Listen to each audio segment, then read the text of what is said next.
తెలంగాణకు లక్షల కోట్ల పెట్టుబడులు, కానరాని హంగులు, ఆర్భాటాలు, ప్రచారాలు. ముఖ్యమంత్రి రేవంత్ రెడ్డి నాయకత్వంలో దుద్దిళ్ల శ్రీధర్ బాబు టీం దావోస్ వేదికగా ప్రతిష్టాత్మక వరల్డ్ ఎకనామిక్ ఫోరం నిర్వహించిన ఇన్వెస్ట్మెంట్ సమిట్ లో 1,79,000 కోట్ల పెట్టుబడులు రాష్ట్రానికి తీసుకువచ్చారు. తెలంగాణ ఏర్పడిన నాటి నుండి దావోస్ నుండి ఇంత పెద్ద మొత్తంలో తెలంగాణకు పెట్టుబడులు రావడం ఇదే మొదటిసారి. పెట్టుబడులు ఆకర్షించడంలో ఇంత గొప్ప విజయాన్ని ఐటీ మరియు పరిశ్రమల మంత్రి శ్రీధర్ బాబు సాధించి కూడా ఎక్కడా ఆర్భాటాలు లేకుండా తమ పని తాము చేసుకుపోతున్నారు. ఇదే గత ప్రభుత్వంలో అయ్యుంటే హోర్డింగులతో హోరెత్తించేవారు, పేపర్ యాడ్స్ తో నింపేసేవారు, రోడ్ల నిండా ఫ్లెక్సీలు పెట్టి పాలాభిషేకాలు చేసేవారు. గత ప్రభుత్వ హయాంలో గోరంత పెట్టుబడులు, కొండంత ప్రచారాలు, పబ్లిసిటీ. కానీ ఇప్పుడవన్నీ మాయమైపోయాయి. పూర్తి భిన్నంగా ఐటీ మరియు పరిశ్రమల శాఖ నడుస్తున్నట్లుగా కనిపిస్తుంది.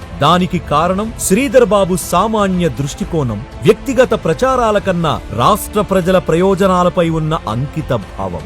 శ్రీధర్ బాబు గారు పబ్లిసిటీకి ఎందుకు ఆసక్తి చూపడం లేదు? ప్రచారం ఎందుకు చేయడమే లేదు? ప్రజల సొమ్మును వృధా చేయడం ఇష్టం లేకేనా? పని చేయడమే ముఖ్యమా? అవును, ఇది అక్షరాలా నిజమనే చెప్పాలి. ఇది శ్రీధర్ బాబు పనితనం. ఇది ఆయన నిబద్ధతకు నిదర్శనం. ప్రచారాలతో పని లేకుండా దావోస్ సమిట్ కి వెళ్లామా, అత్యధిక నిధులతో తెలంగాణకు తిరిగి వచ్చామా అన్నది మంత్రి శ్రీధర్ బాబు పనితీరు. ఇది వారి వ్యక్తిత్వం.